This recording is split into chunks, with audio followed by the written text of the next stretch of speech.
कहानी स्टार्ट होती है एक अजीब और मिस्टीरियस प्रोसेस से, जिसमें एक एग यूक में ग्रीन कलर का सब्सटेंस इंजेक्ट किया जाता है जो उस एग को डुप्लीकेट कर देता है। ये सब्सटेंस एलिजाबेथ की जिंदगी में बहुत बड़ा ट्विस्ट लेकर आता है। एलिजाबेथ एक वक्त पे फेमस स्टार थी, लेकिन वक्त के साथ उसका चार्म धुंधला हो चुका है और अब लोग उसका नाम भी भूल गए हैं। वो अब भी अपना एरोबिक शो होस्ट करती है। अब ऐसे ही एक दिन वो अपना शो होस्ट करने से पहले फीमेल वॉशरूम की तरफ जाती है, जहाँ पर वो देखती है कि फीमेल वॉशरूम तो बंद है, इसलिए मजबूरी में वो मेल वॉशरूम की तरफ बढ़ जाती है, जहाँ पर वो अपने शो के डायरेक्टर को किसी से कॉल पर बात करते हुए सुनती है, जिस पर वो कह रहा होता है कि इस शो को अब एक नए होस्ट और एक नए चमकते हुए चेहरे की जरूरत है। ये सुनकर एलिजाबेथ को बहुत बुरा लगता है और ये सब सुनकर उसको बहुत गुस्सा आता है। हार्वी जब बाथरूम से चला जाता है तो एलिजाबेथ अपने रिफ्लेक्शन को मिरर में देख रही होती है, जहाँ पर अब उसको उसके रिंकल्स और भी ज्यादा महसूस होने लगे हैं। थोड़ी देर बाद हार्वी लंच पर एलिजाबेथ से ऑफिशियली बात करता है और बताता है कि शो में रिवैम्प होने वाला है, क्योंकि अब टाइम आ गया है नए आइडियाज का। ये न्यूज एलिजाबेथ को डीपली अफेक्ट करती है। उसको लगता है कि बस अब उसकी एज की वजह से उसे साइड में कर दिया गया है। जब एलिजाबेथ घर जा रही होती है तो वो देखती है कि एक बिलबोर्ड से उसकी पुरानी जवानी की तस्वीर हटाई जा रही है। अब इसी डिस्ट्रैक्शन की वजह से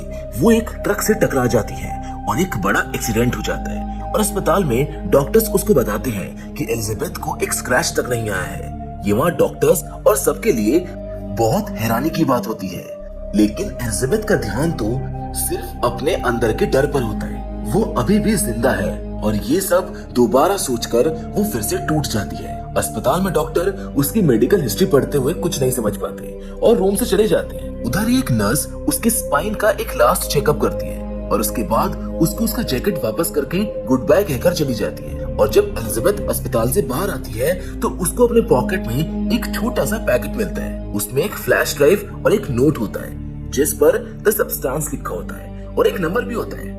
उस नोट में असली चेंजेस का वादा किया गया है। वो ये सब देखकर कंफ्यूज होती है।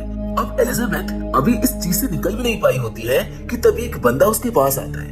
ये बंदा फ्रेड एलिजाबेथ को स्कूल के टाइम से पहचानता है और उससे काफी वार्मली बिहेव करता है। वो कहता है कि उनको हमेशा लगता था कि एलिजाबेथ बहुत खूबसूरत है।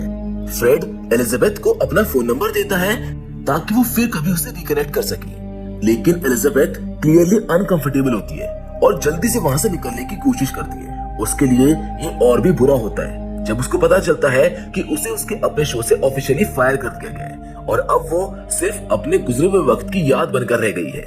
एलिजाबेथ घर आकर बहुत ज्यादा कंफ्यूज्ड और डिमोटिवेटेड फील कर रही होती है। तभी वो उस फ्लैश ड्राइव को देखती है जो उसके पॉकेट में मिली थी। उसके अंदर कुछ उसको मिस्टीरियस इंफॉर्मेशन मिलती है। फ्लैश ड्राइव को वो अपने टीवी में लगाकर देखती है, जिसमें एक वीडियो में आवाज उससे पूछती है कि क्या कभी उसने अपने आप को एक यंगर और ब्यूटीफुल वर्जन के रूप में इमेजिन किया है। उस वीडियो में उसको बताया जाता है कि वो अपने डीएनए को अनलॉक करके अपने अंदर की खूबसूरती और वाइटैलिटी को वापस पा सकती है। बस एक सिंपल इंजेक्शन चाहिए जो उसकी बॉडी को एक मैट्रिक्स की तरह यूज करेगा और उसको अपने यंगर और बेटर वर्जन का एक्सपीरियंस करवाएगा। लेकिन एक ट्विस्ट ये है कि ये ट्रांसफॉर्मेशन सिर्फ एक हफ्ते तक चलेगा। उसके बाद वो अपने ओरिजिनल स्टेट पे वापस आ जाएगी। ये साइकिल बार बार रिपीट होता रहेगा और इस तरीके से वो अपने पुराने और नए वर्जन्स के बीच में शिफ्ट करती रहेगी, बिना अपनी असली आइडेंटिटी को खोए हुए। पूरी वीडियो देखने के बाद एलिजाबेथ को इस पूरी चीज पर यकीन नहीं होता और वो उस रिकॉर्डिंग को ट्रैश में फेंक देती है। लेकिन रात को वो अपना दुख भुलाने के लिए एक बार में जाती है और खूब ड्रिंक करती है। उसके बाद वो अपने घर वापस आने के बाद भी अपने दुख को भुलाने की कोशिश करती है। उसके माइंड में अब उसके रिंकल्स और उसके बुजुर्ग होने की फीलिंग इतनी ज्यादा हो जाती है कि वो अपने जवानी के दिनों की यादों में खो जाती है, जब वो एक रेडिएंट और अट्रैक्टिव हॉलीवुड स्टार थी। लेकिन अब वो यादें भी उसके दुख को कम नहीं कर पा रही थी। आखिर में एलिजाबेथ कुछ डिसाइड करके उठती है और इन सब सोच के साथ वो ट्रैश की तरफ जाती है, जहाँ से वो यूएसबी ड्राइव निकालती है और डिसाइड करती है कि वो उस नंबर पर कॉल करेगी। वो नंबर पर कॉल करती है और एड्रेस को लिख लेती है। अगली सुबह वो न्यूज़पेपर देख रही होती है और उसकी नजर एक कास्टिंग कॉल पर पड़ती है जो स्पेसिफिकली उसके शो के रिप्लेसमेंट के लिए होता है, लेकिन एज लिमिट 18 से 30 के बीच रखी हुई होती है। ये देखकर उसका फ्रस्ट्रेशन और भी ज्यादा बढ़ जाता है। अपने मेल में एलिजाबेथ को एक और एनवेलप मिलता है जिसमें द सब्सटेंस का सिंबल का एक कार्ड होता है और एक और नंबर दिया होता है। होपलेस एलिजाबेथ के पास अपनी लाइफ को वापस पाने का इससे अच्छा ऑप्शन और कोई नहीं होता। ये सोचकर वो अब इस एड्रेस पर जाने का फैसला करती है जो उसने अपने हाथ पर लिखा होता है। एलिजाबेथ शहर के सबर्बन एरिया में जाती है, जहाँ पर वो एक सुनसान एरिया में अंदर की तरफ जाकर एक डोर पर पहुंचती है जो लॉक्ड होता है। एलिजाबेथ उस एनवेलप में मिले कार्ड का इस्तेमाल करके उस डोर को अनलॉक करती है और अंदर एक डार्क और डर्टी हॉलवे में एंटर कर जाती है। एंटर करने के बाद वहाँ कुछ नजर नहीं आता। वो जगह एकदम सुनसान और हर तरफ सन्नाटा होता है। एलिजाबेथ पहले तो थोड़ा डर जाती है क्योंकि वहाँ कोई भी नजर नहीं आता है। वो देखती है कि वहाँ हॉलवे के एंड में एक व्हाइट रूम होता है जो ड्रॉर से भरा होता है और उन ड्रॉर्स पर कुछ नंबर्स लिखे होते हैं। एलिजाबेथ अपने कार्ड पर लिखे नंबर का ड्रॉर ढूंढती है और उसके अंदर से एक कार्डबोर्ड का बॉक्स निकालती है और उसे लेकर अपने घर वापस आ जाती है। घर आकर वो इस पैकेज को खोलती है और इसमें से एलिजाबेथ को एक मिस्टीरियस पैकेज मिलता है और उसके अंदर इस प्रोसेस के लिए कुछ इंस्ट्रक्शंस होते हैं जो अपनी पुरानी लाइफ और लुक्स को चेंज करने के लिए यूज करने वाली है। उस पैकेट में इस प्रोसेस को करने के लिए एक एक्टिवेटर, एक स्टेबलाइजर और एक एजेंट ऑफ चेंज होता है जो एलिजाबेथ को एक नई और बेहतर वर्जन में बदलने में मदद करने वाला था। साथ ही कुछ वार्निंग्स और डिस्टर्बिंग रिमाइंडर्स भी दिए गए थे जो एलिजाबेथ को उस प्रोसेस के रिजल्ट और अननोन इफेक्ट के बारे में बता रहे थे। और एक फैसले पर पहुंचकर एलिजाबेथ अपने आप को मिरर के सामने देखती है। वो अपनी बॉडी का हर एक इंच एग्जामिन करती है और वो रिंकल, स्पॉट्स और बम्प्स सबको नोटिस करती है। वो अब उन सारी प्रोमिसेस को याद करने लगी है जो उस वीडियो में दिए गए थे, जो इस बात की गारंटी देते हैं कि वो दोबारा से यंग और ब्यूटीफुल बन जाएगी। अपने अंदर नई उम्मीद और एक्साइटमेंट के साथ एलिजाबेथ एक्टिवेटर कैप्सूल कंज्यूम करती है और सिरिंज से एक मिस्टीरियस ग्रीन लिक्विड निकालकर अपने आर्म में इंजेक्ट करने की तैयारी करती है। वो रबर बैंड से अपने आर्म को टाइट करती है और डिसइंफेक्ट करने के बाद उस सब्सटेंस को अपनी बॉडी के अंदर इंजेक्ट कर देती है। वो सब्सटेंस इंजेक्ट करने के बाद एलिजाबेथ अपना रिफ्लेक्शन देखने लगती है जहाँ कोई भी चेंज नहीं होता है। जब कुछ नहीं होता तो वो अपने ऊपर हंसने लगती है और बाहर निकलने लगती है। तभी अचानक से एक डिजीनेस और इंटेंस पेन उस पर अटैक करता है जिससे वो फ्लोर पर नीचे गिर जाती है। ये पेन इतना इंटेंस होता है कि उसकी बॉडी बुरी तरह से अकड़ जाती है और शेक करने लगती है और कुछ देर तक वो इसी हालत में पड़ी रहती है। अब कुछ देर बाद अचानक उसकी बैक अजीब तरीके से हिलने और टेढ़ी मेढ़ी होने लगती है, जैसे उसकी स्पाइन के आसपास की स्किन उतर रही हो। उसकी आंखें भी अपनी जगह पर टिकने के लिए स्ट्रगल कर रही होती है। फिर उसकी पीठ के खुलने वाले हिस्से से एक नई एनाटॉमी धीरे धीरे उभरने लगती है और पुरानी बॉडी से एक नई बॉडी निकल कर आती है। इस नई पर्सनालिटी के साथ वो मुश्किल से खड़ी होती है और एलिजाबेथ अब जमीन पर फैले हुए अपने पुराने शव को देखने लगती है और फिर अपनी पर्सनालिटी के रिफ्लेक्शन को मिरर में देखती है। वहाँ पर एक जवान और खूबसूरत लड़की नजर आती है। काफी देर तक एलिजाबेथ को बिल्कुल यकीन नहीं होता कि उसने जो इस्तेमाल किया था वो सब्सटेंस काम कर गया है और इस नई एलिजाबेथ की आंखों से एक हल्की सी चमक निकल रही होती है। वो अंदर ही अंदर खुश हो रही होती है, ऐसे जैसे मानो कि वो कोई जंग जीत गई हो। वो अपने नए कर्व्स को देखकर अपनी ही तारीफ करने लगती है, लेकिन जैसे ही उसकी नजर उस पुराने शरीर पर पड़ती है जिससे वो अभी अभी निकली है, वो एक सुई धागा लेकर अपने पुराने शरीर की बैग को सिलने लगती है जिससे फाड़ता वो बाहर निकली थी। इसके बाद वो अपनी पुरानी बॉडी को जिंदा रखने के लिए एक फूड बैग उसके साथ अटैच कर देती है जो कंपनी ने उसको दिया था। अब एलिजाबेथ दो रूपों में डिवाइड हो गई है। अब जवान और खूबसूरत एलिजाबेथ अपने बिस्तर पर रात बिताती है और अपनी खूबसूरती को निहारती रहती है, जबकि उसका बेजान शरीर बाथरूम के ठंडे फ्लोर पर पड़ा होता है। सुबह जब वो उठती है तो उसकी नाक से खून आ रहा था। ये देखकर वो परेशान हो जाती है। तभी उसको याद आता है कि उसको एक एक्टिवेटर किट दी गई थी और उसको बताया गया था कि उसको हर रोज नई बॉडी यानी जवान बॉडी को एक्टिव रखने के लिए पुरानी बूढ़ी बॉडी की रीढ़ की हड्डी से एक सब्सटेंस निकालकर अपनी नई बॉडी में इंजेक्ट करना होगा। इसीलिए वो फौरन अपनी पुरानी बॉडी से सब्सटेंस निकालकर अपनी नई बॉडी में इंजेक्ट करना शुरू कर देती है और ये इंजेक्शन लगाने के बाद वो फौरन नॉर्मल हो जाती है। इस नए वर्जन की खूबसूरती पहले से कहीं ज्यादा थी, इसलिए वो तैयार होती है और उसी शो के ऑडिशन के लिए जाती है जहाँ से उसको निकाल दिया गया था। वहाँ एलिजाबेथ की खूबसूरती देखकर सभी दंग रह जाते हैं और डायरेक्टर भी एलिजाबेथ को फौरन सिलेक्ट कर लेते हैं। एलिजाबेथ अपना नाम यहाँ पर सू बताती है।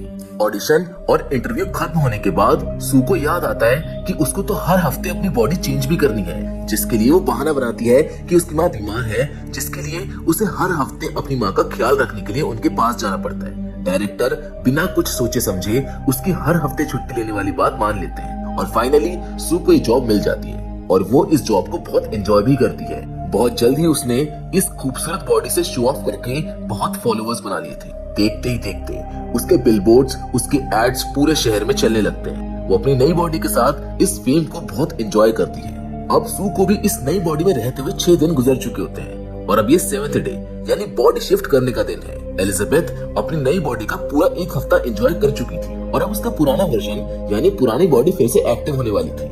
बॉडी शिफ्ट करने के बाद एलिजाबेथ अपनी नई बॉडी के साथ एक फूड अटैच करती है और फिर अपने ऑफिस या शो के लिए निकल जाती है, जहाँ ऑफिस में डायरेक्टर उसको पैसों के बदले एक गिफ्ट देकर उसकी काफी सारी बुराइयां करता है। वो उसके साथ बहुत बुरा सलूक करते हैं, उसे ऑफिस से निकाल भी देते हैं, जिससे एलिजाबेथ बहुत हर्ट फील करती है और वो घर वापस आ जाती है। जिसकी अगली सुबह एलिजाबेथ को न्यूज़पेपर पढ़ते वक्त एक एनवेलप मिलता है। ये एनवेलप उसी कंपनी का था जहाँ से उसने वो सब्सटेंस लिया था। इस एनवेलप के अंदर एक मैसेज था कि उसका नया रिफिल किट तैयार है।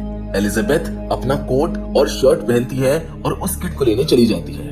7 दिन के बाद एलिजाबेथ फिर से सू बन जाती है, यानी वो अपनी नई बॉडी को एक्टिवेट करती है। अब इस नई बॉडी के साथ सू दुनिया के पूरे मजे लेना चाहती थी। कभी वो घर पर होती है तो कभी नहीं। एक दिन जब वो अपनी पुरानी बॉडी को बाथरूम में देखती है तो उसको ख्याल आता है कि अगर किसी ने बॉडी ऐसे देख ली तो कभी भी उसका राज खुल सकता था। इस वजह से सू ये फैसला करती है कि वो अपने घर में एक दीवार तोड़कर एक सीक्रेट जगह बनाएगी जहाँ पर वो एलिजाबेथ के पुरानी बॉडी को छुपा सके। लेकिन दीवार की इस खटर पटर के शोर से सू के पड़ोसी परेशान होने लगे थे और जब एक पड़ोसी उसको कंप्लेन करने आता है तो सू की खूबसूरती को देखकर वो कंप्लेन भी नहीं कर पाता है, उल्टा वो उसके साथ फ्लर्ट करना शुरू कर देता है। वो कहने लगता है कि अगर कोई हेल्प चाहिए तो मुझको बुला लेना, मैं यहाँ पास में ही रहता हूँ।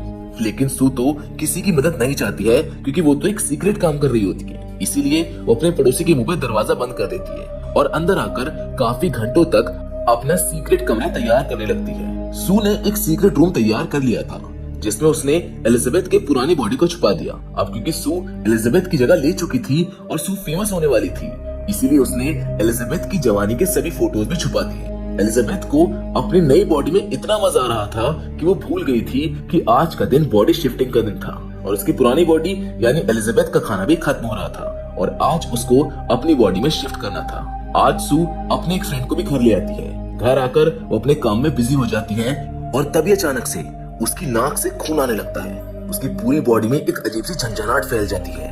उसको फौरन समझ आ जाता है कि बॉडी शिफ्ट करने का टाइम आ गया है, लेकिन बॉडी शिफ्ट करने के बजाय उसके दिल में लालच आ जाता है। वो फैसला करती है कि वो इस नई बॉडी में कुछ और देर रुकेगी, इसीलिए वो अपनी पुरानी बॉडी से उसी सब्सटेंस को निकालकर अपनी नई बॉडी में इंजेक्ट कर लेती है, जिससे वो थोड़ा बेटर फील करती है। लेकिन अब एलिजाबेथ की पुरानी बॉडी का क्या होगा ये हमको बाद में पता चलेगा।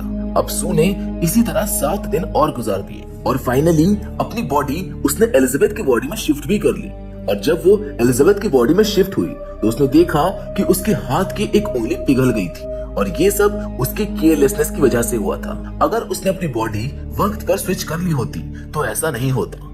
टेंशन में एलिजाबेथ कंपनी को कॉल करती है और उनसे पूछती है कि मेरा साइकिल मिस हो गया है क्योंकि मैंने 7 दिन के बाद अपनी बॉडी को स्विच नहीं किया था, जिस वजह से मेरी एक उंगली खराब हो गई है। इसका क्या सोल्यूशन है?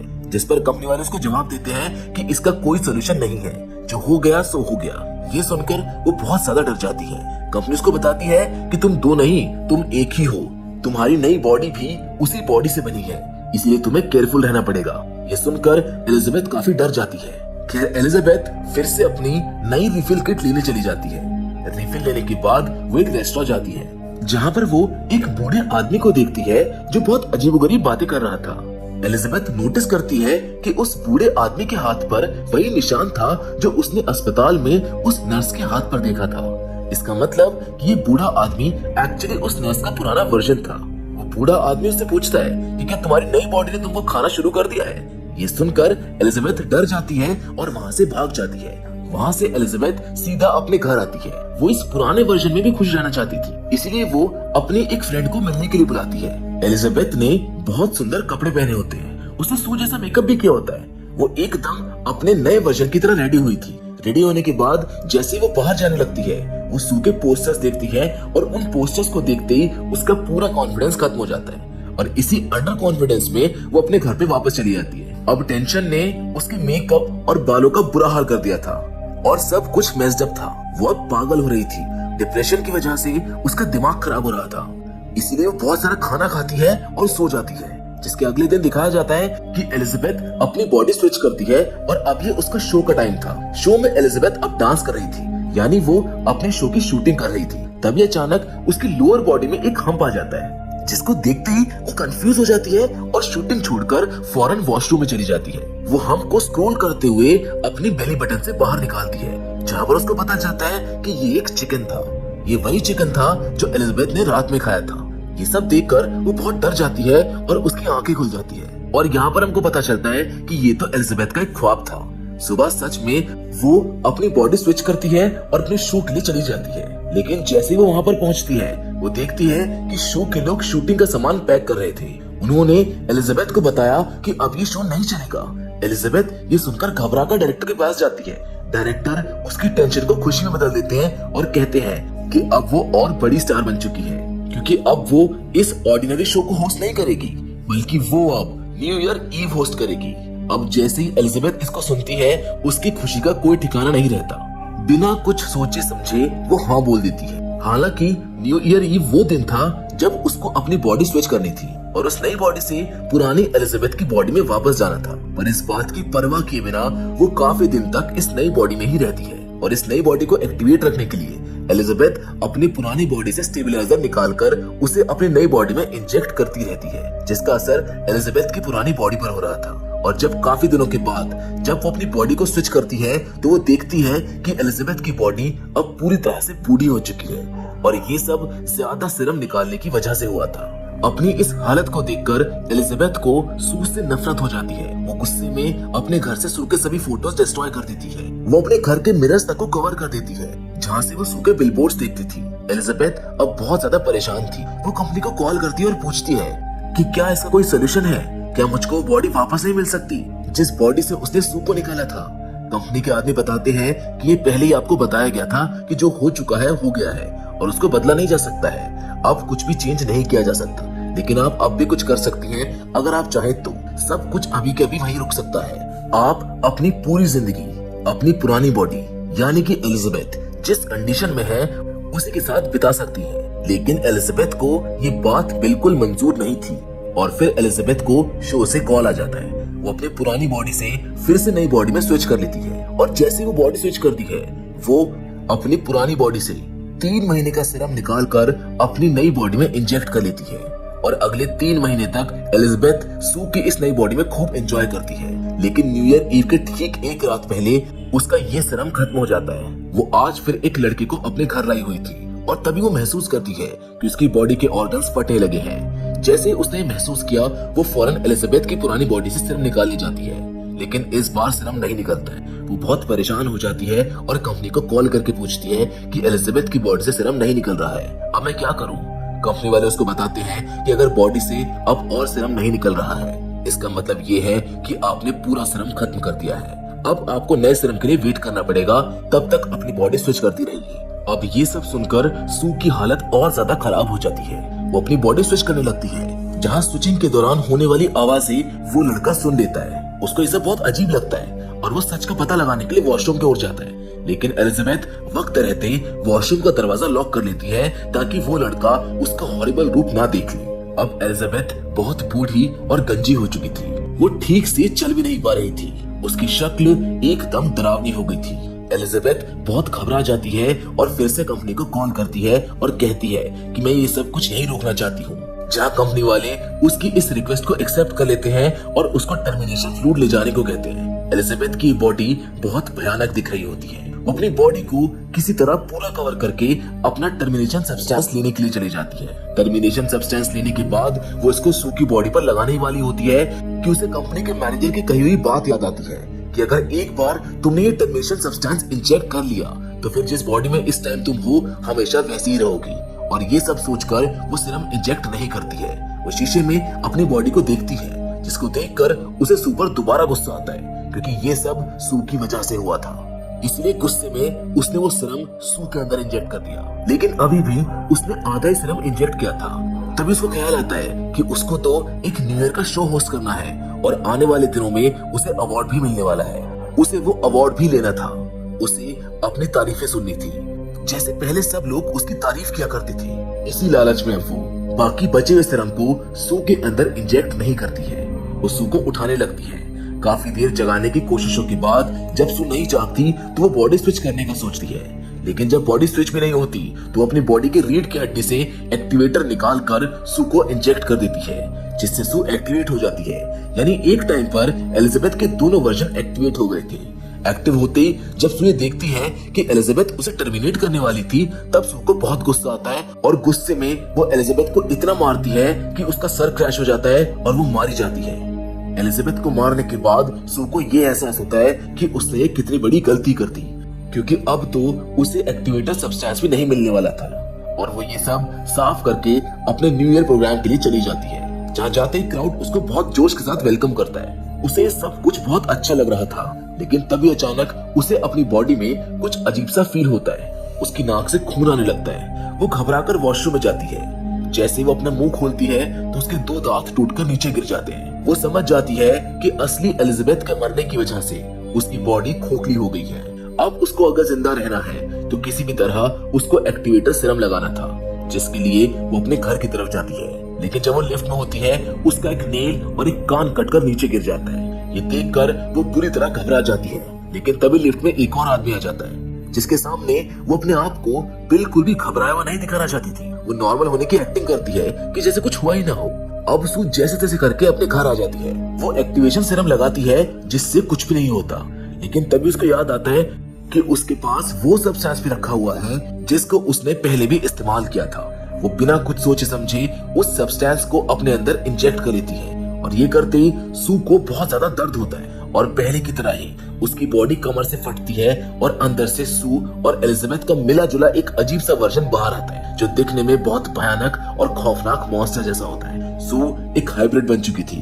उसकी दिमागी हालत खराब हो गई थी। उसको ये तक नहीं समझ आ रहा था कि वो अब क्या करे।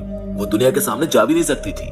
उसने अपने इस हाइब्रिड फेस पर सू की फोटो लगाई और अपने शो पर चली गई। लेकिन जैसे वो स्टेज पर पहुंचती है, उसके मुंह से सू की फोटो गिर जाती है। सबको उसका हाइब्रिड चेहरा दिख जाता है, जो दिखने में बहुत क्रीपी था।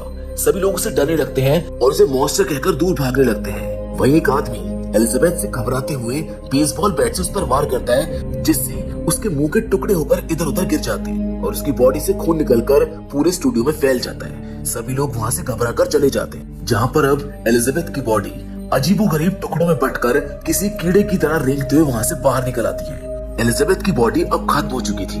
बचा था तो सिर्फ उसका चेहरा, जो आसमान की तरफ देखकर सिर्फ मुस्कुरा रहा था। और एकदम से वो भी फट जाता है और यहाँ पर बस खून रह जाता है, जिसको अगले दिन काम करने वाले इंसान साफ कर देते हैं। जिसके साथ एलिजाबेथ के लालच की कहानी यहीं पर खत्म हो जाती है। तो दोस्तों, ये थी कहानी द सब्सटेंस की। मैं उम्मीद करता हूँ कि आपको पसंद आई होगी। इस कहानी में हमको एक बहुत इम्पोर्टेंट मैसेज बताया गया है कि लालच हमेशा से बुरी बला ही थी। एलिजाबेथ ने लालच किया, इसीलिए उसकी ऐसी हालत हुई। अब इस पर आपकी क्या राय है, आप हमको कमेंट करके जरूर बताइएगा। बाकी फिलहाल तो आज की इस वीडियो में बस इतना ही, लेकिन अब फिर से जरूर मिलेंगे, और वो भी एक और नई इंटरेस्टिंग कहानी के साथ। पर हमेशा की तरह तब तक के लिए धन्यवाद।